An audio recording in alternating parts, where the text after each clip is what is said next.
is what it looks like on the back side, unclamping the record.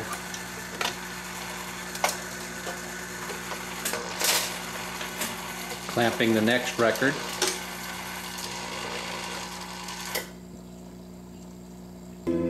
This is the trigger for the cancel end of record switch. I'll hit it.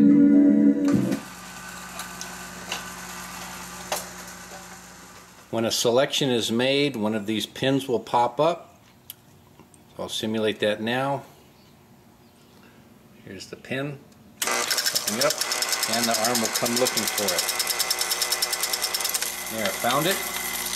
Puts the record in place and resets the pin.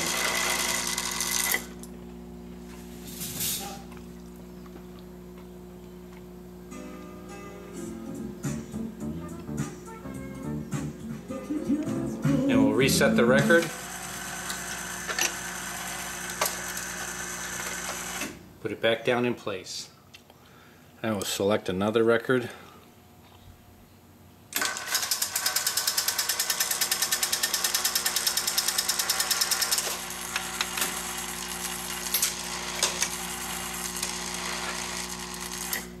And plays. I will put it back.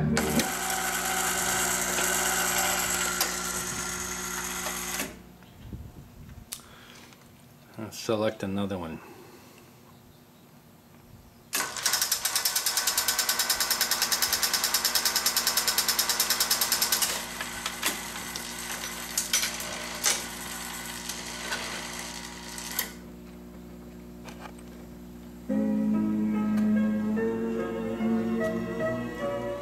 Put it back.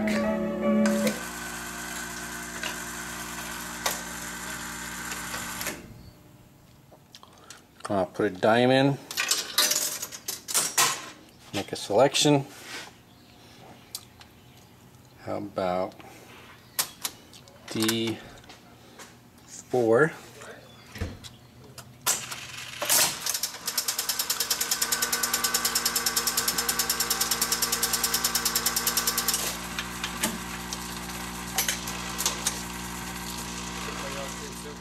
Alright, on top of here is labeled the letters and numbers. This is all the A section, B, C, and then under here's the D section. Daniel, go ahead and select D5, D6, and D7.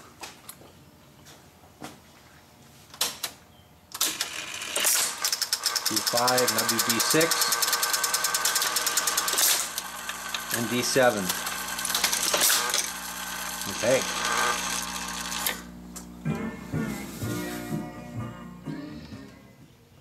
A note for you about clamping records.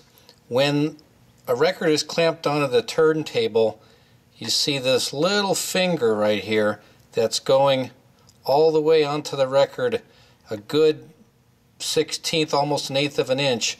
This finger down here is overlapping the record about the same amount. That's what it takes to hold the record onto the turntable. So I'll let it play here. And see, that's spinning, holding on to the record.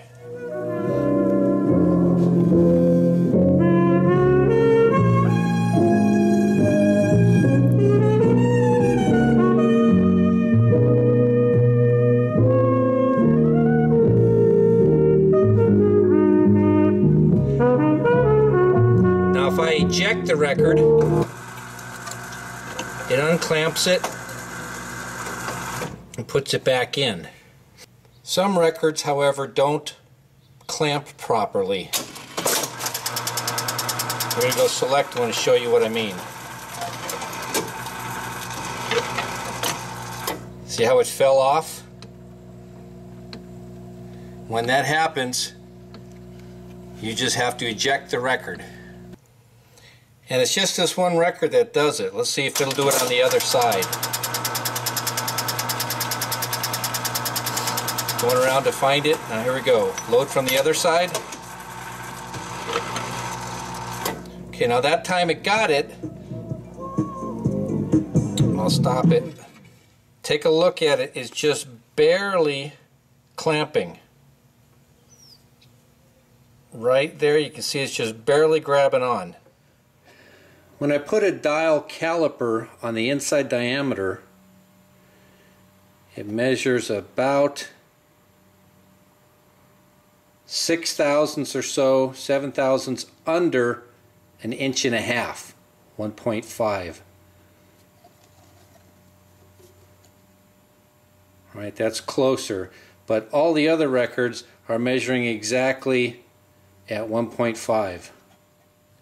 Alright, I've enlarged it to just a little bit over. Let's see what it does. Clamping good now.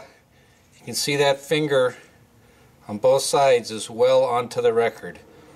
So you need to have a minimum of exactly 1.500 inches inside diameter for it to clamp on this turntable.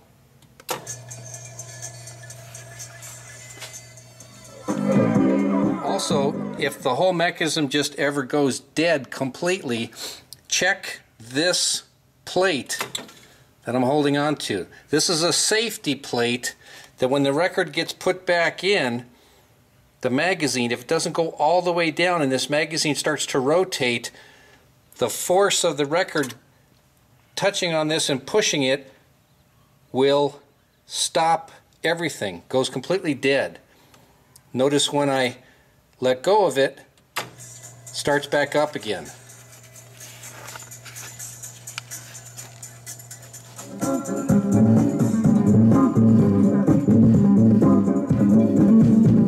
But as this record gets put back in, if it didn't go all the way, when this magazine would start to turn, it would push on here, and that stops it. So if the thing's ever completely dead, see if you have a record that's kind of halfway stuck in here. Or it could be on the other side also if it was bringing it up from that side. She's all back together, playing good. Let's try a tune here. Select, how about M? We'll do M7. Open it up so we can have a look. M7.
Kind of a nice touch there. We got a little green and red colors glowing down on the speaker grill. And right in through this window is the record that's currently playing. For more information, visit GameRoomRepair.com.